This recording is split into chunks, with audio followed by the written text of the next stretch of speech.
I'm Alfonso Winker. And I'm Trina Olson. And together, we're the co-founders of Team Dynamics. And this is Behave.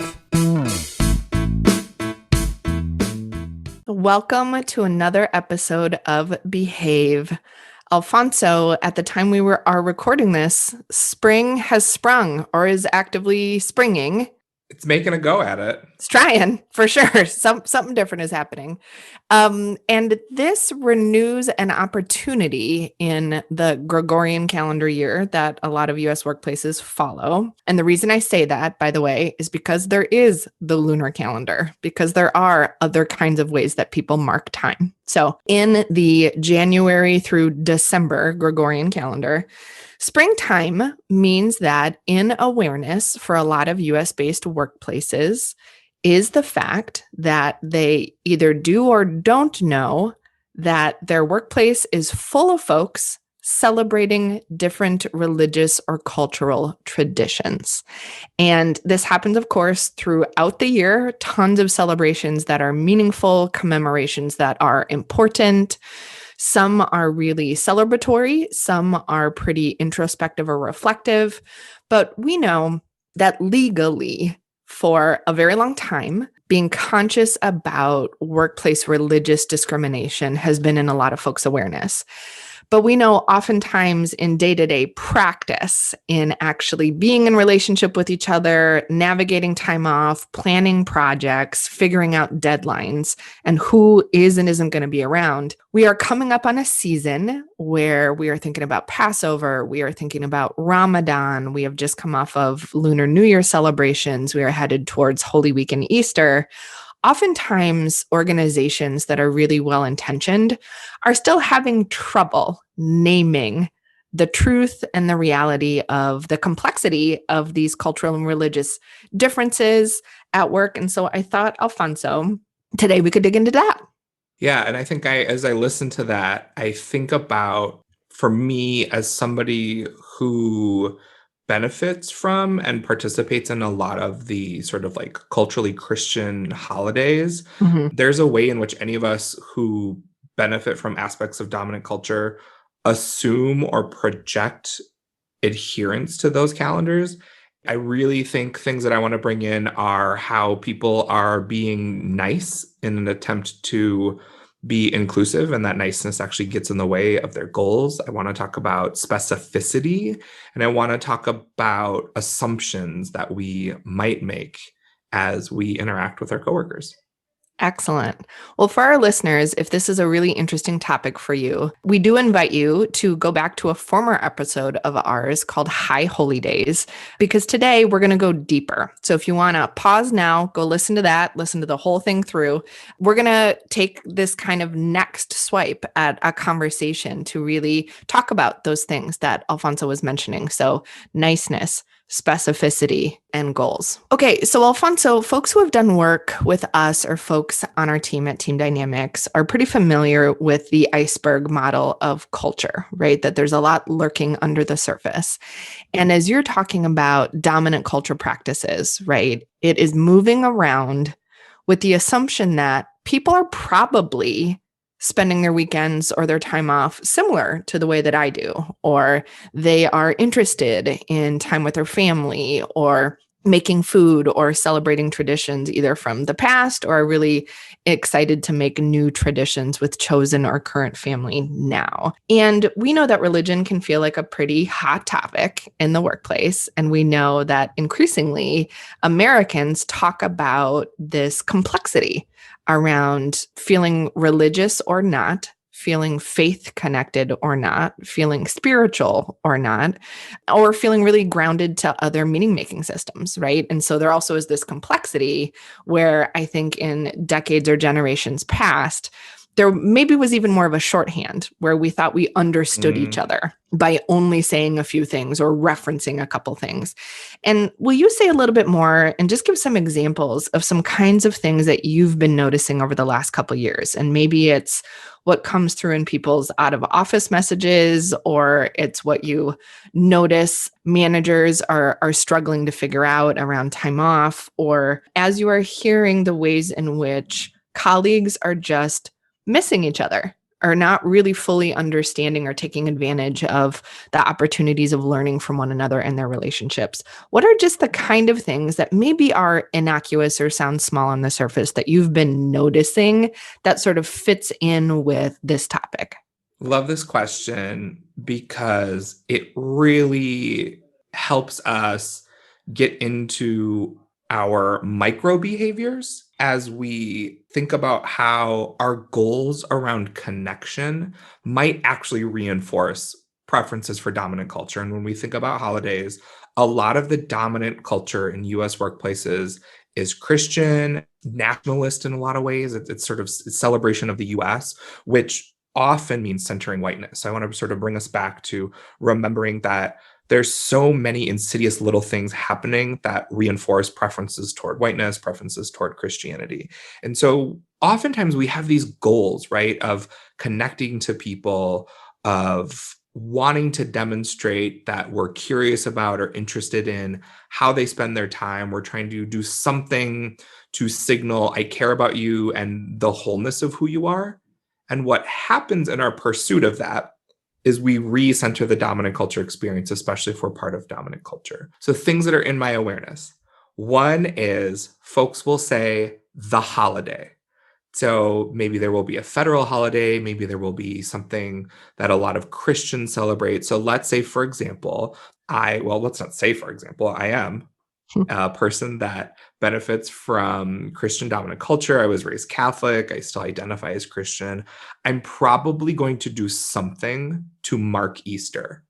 It's not a particularly important holiday to me, but I'll probably make food with my roommate or Zoom with my family, or maybe I'll tune into a recorded church service, something like that. And something that happens that I'm seeing happen in workplaces is, let's say that Monday after Easter, we all get on a Zoom together and folks are sort of doing some small talk and connecting about what happened over the weekend. And then inevitably what will happen is, in an attempt to be culturally agile, let's say it, someone will say, how did you spend the holiday? Or did you do anything about the holiday? Or what happened during your holiday? And you can tell that people are really trying to not say the sort of word or phrase or name of the holiday that centralizes Christianity as the norm.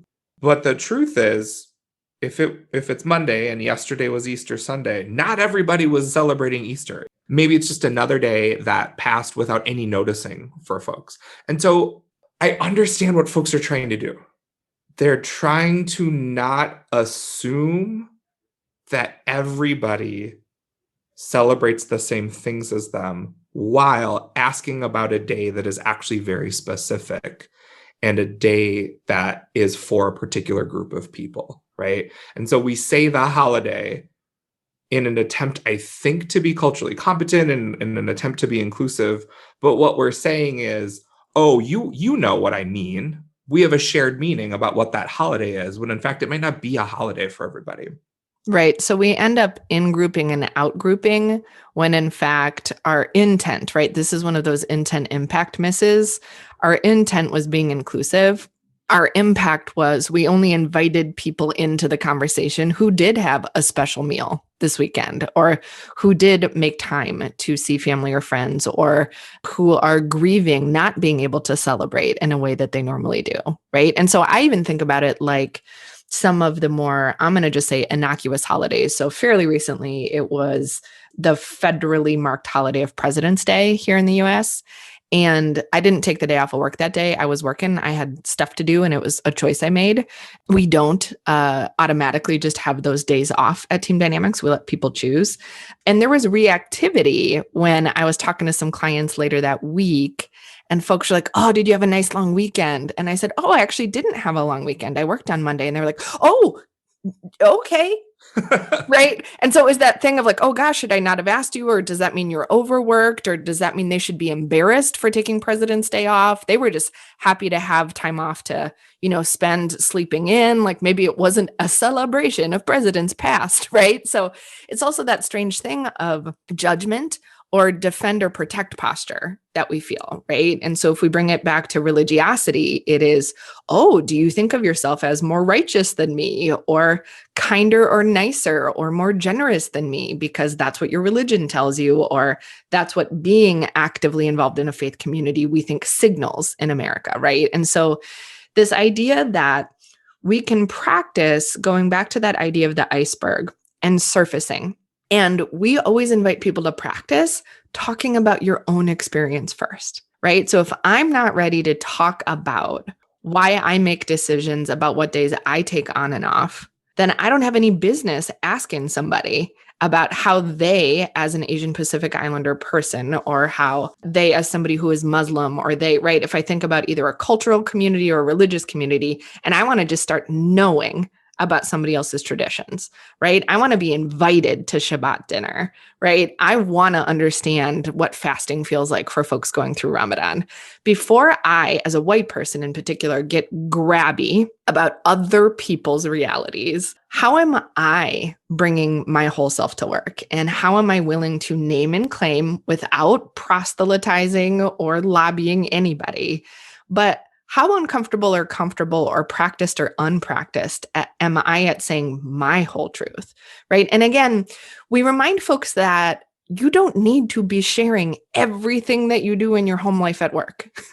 That's not important, right? That's not necessarily relevant. So you always get to decide what stays private, what stays for you, but whether, we're coming back from a celebration of a pride parade that we're really excited about, or we're coming back from a funeral or a commemoration with a family member that felt really meaningful. There are sort of meaningful moments in our life that we do want to share at work because it's relevant to what we're thinking about, what we're dreaming about, how we're approaching our own work, our time, our colleagues, and our priorities.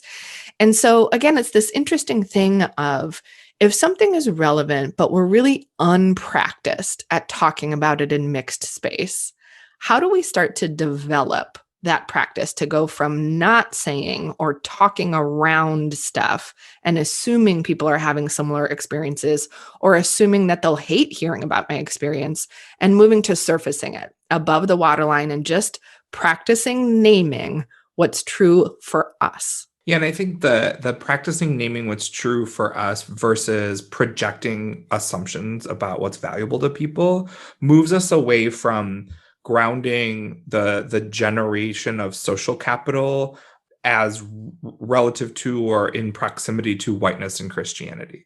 So the assumption that, well, we all celebrate this holiday, but I maybe not supposed to say it because it's politically correct to like not name it, actually then recenters whiteness and Christianity. And that what I think you're saying, it might feel opposite from the versions of inclusion that feel cautious or careful, right? Ooh, So yeah. like it might feel complicated to say, oh, but if I speak with specificity, am I projecting my preferred celebrations or holidays onto other people? And I think it's actually the opposite of that. It's saying, I'm really curious. The goal has always been connection, right? And how did you spend your time? And maybe we'll feel closer to each other and more creative as colleagues if we're connected and we have a sense of how we celebrate and what we observe and how we commemorate and how we grieve and things like that. But the cue ends up being, there is a way and your way is other. Right. So now, not only do I center my sort of preferred holidays or the dominant culture holidays and practices, I've also decided implicitly that you have to become teacher. So Yes. Okay, so this might feel like a wild example, but this is what this made me think of. And Levi can decide if this stays in the episode or not. I was reading recently about what it is like in the beauty industry for women of color and men of color to be expected to understand how white people's beauty products work, right? So how to do white hair, how to do white makeup, right? But the reverse is not expected, right? It's not expected for white people in the beauty industry to know how to adeptly navigate multiple textures of hair, right? Multiple skin complexions. And so there's not parity, right? And in that same way, I think about it as expecting everybody to know when Christmas is but then expecting somebody who practices Islam and who celebrates Ramadan to teach me about it. Right. And so it's this idea again that whether you practice that religion or not, like you should all know because, it's Christmas. And the reality is, Christmas isn't going anywhere. Right. It's in every mall in America. So this idea that people are nervous and are really lacking a humility and a sense of responsibility to do some self learning. But when I say humility, right, it's saying things for me like somebody I used to work with, Rachel, her family practiced Shabbat every Friday. And so she went home at sundown or before sundown so that she was home. And so that changed throughout the year, right? Because the sun goes down at different points in the day. And Sarah on our team was talking about celebrating Shabbat with her family.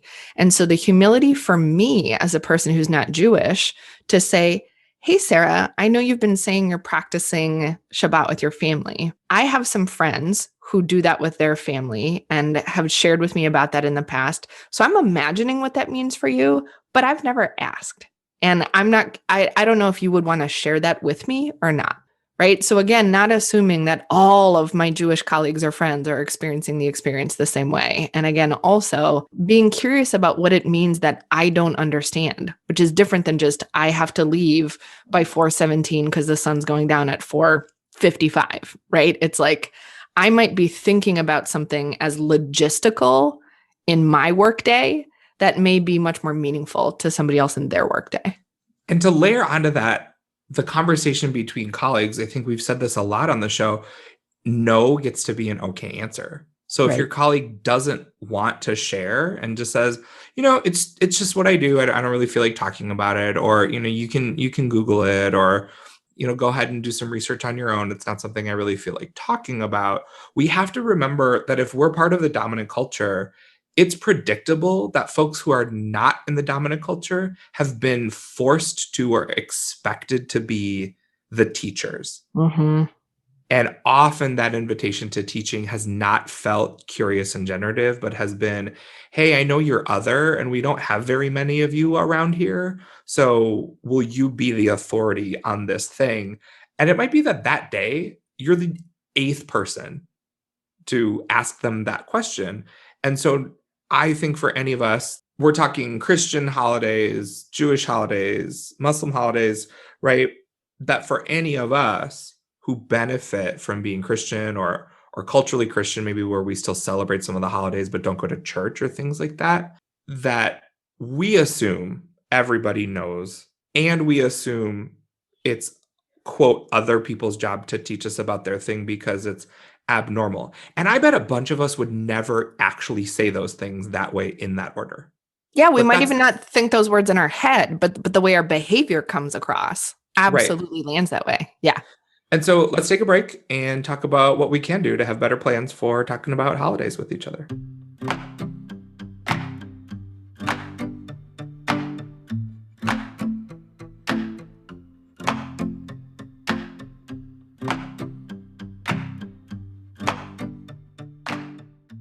So, of course, Trina, we find ourselves back at goals.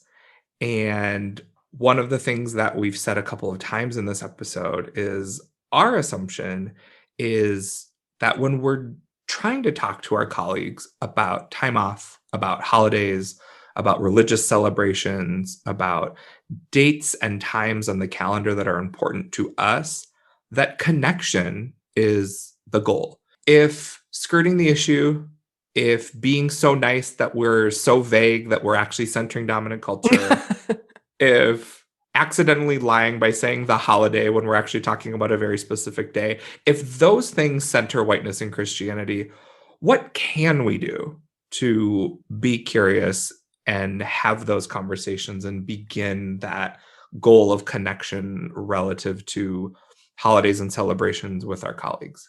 Yeah, I think the first thing is just practice using the words you actually use in your life to talk about your life, right? Don't be editing in such a way that you are so obtuse that, again, you're making everybody do mental gymnastics to figure out either what you're talking about or we're kind of doing a wink and a nod to, you know what I mean. I'm like, I really don't. So part of what we got to practice doing, and sometimes this can feel vulnerable, is even in my out of offices, I will say a phrase or two about why I'm out of the office. And sometimes it'll mean people ask me questions, right? And so sometimes it might be I'm spending time with family, or I am under the weather, or I am celebrating my 40th birthday, or I am celebrating Easter, right? And I'm taking Good Friday off, and I name all of that. So I'm not just saying I'm having a long weekend. If the reason I am taking Friday off is because I am choosing to do some reflection and some religious celebration or be part of services on Good Friday, I name it. And, that can feel dangerous. That can feel vulnerable. It can feel like I don't know how people are going to think about me if they're like, wait a second, this like single gay woman is also religious. Like, what? So I Believe it can or get, not. yeah, believe it or not. So I can get nervous, but I'm practicing noticing the difference in my own body when I feel like I'm hiding something or keeping something a secret, or when I'm just practicing breathing, naming, not oversharing, not apologizing, not justifying, but just saying, here's what's true for me. I'm out of the office on Thursday and Friday in observance of Monday, Thursday, and Good Friday, headed into a celebration of Easter.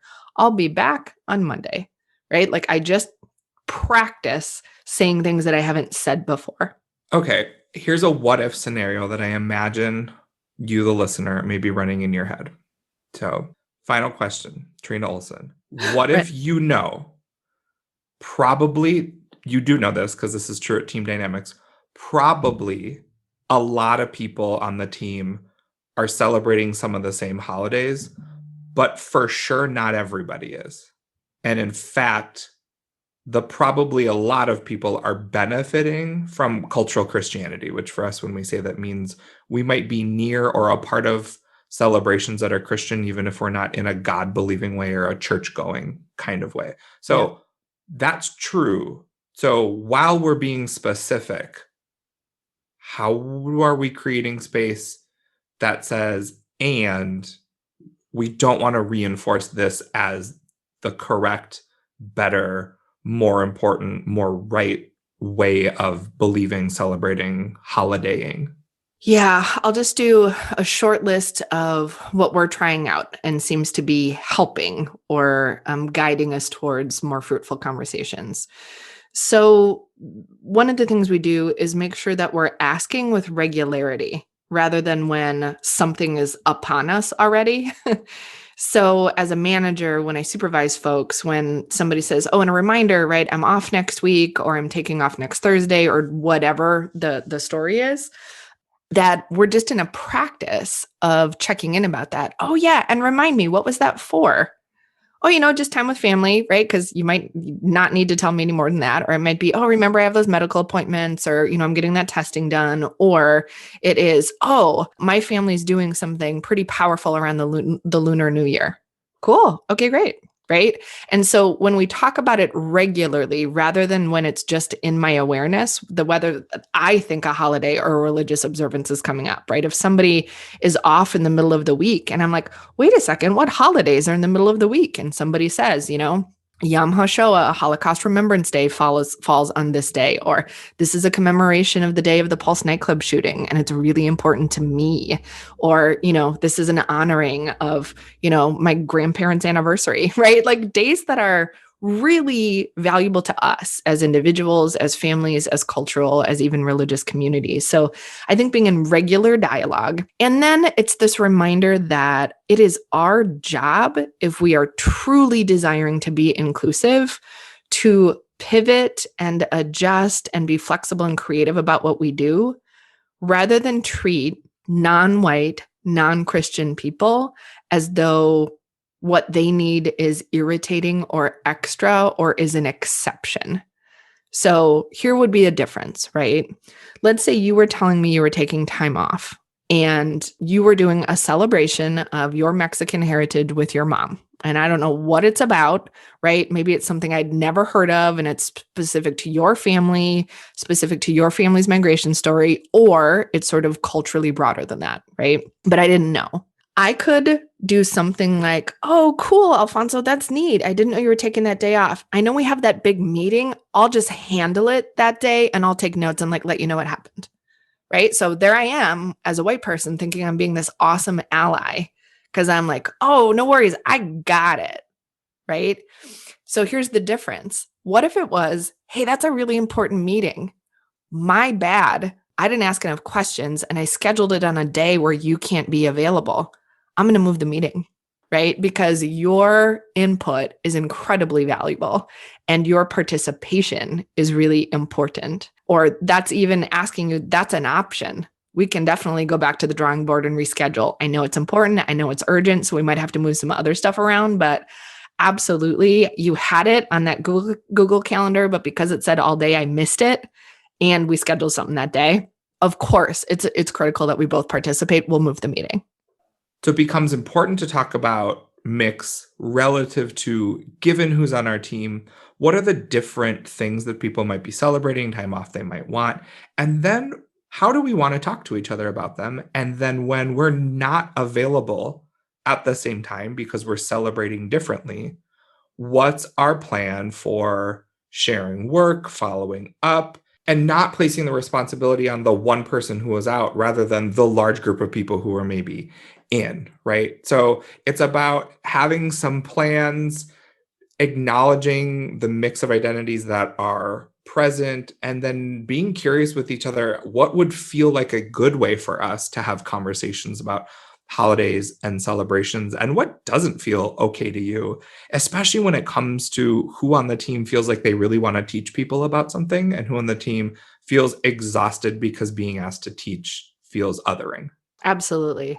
Well, I'm excited we dug into this conversation today. I imagine this will be annual-ish, meaning we've always got Constant. more, right? We're practicing, we're learning. But again, this is just really a deep invitation that if you are committed to diversity, equity, inclusion, anti-racism of any kind, that we have to live out those values in real life, not just name it and claim it, right? So this idea that if we acknowledge this mix feels relevant to who we are and how we are. We get to build some new practices. We get to try out some new questions. We get to make offerings, practice humility, and really try to be specific and goal oriented. We're excited to hear what other people try out and what works for them. Hey, Behave friends. Have you been enjoying the conversation on the podcast? If you have, please make sure to rate and review Behave. One of the things that you know that I say all the time is in trainings, y'all tell me how much you love the show. I want you to show it to us on iTunes or wherever you get your podcasts. Rate us 5 stars, leave a review of what you're experiencing. We always want to hear from you. Send us a tweet at Behave Podcast. What conversations are you having with your colleagues about holidays and time off? Thanks for hanging out. Wear a mask, wash your hands, and make good choices.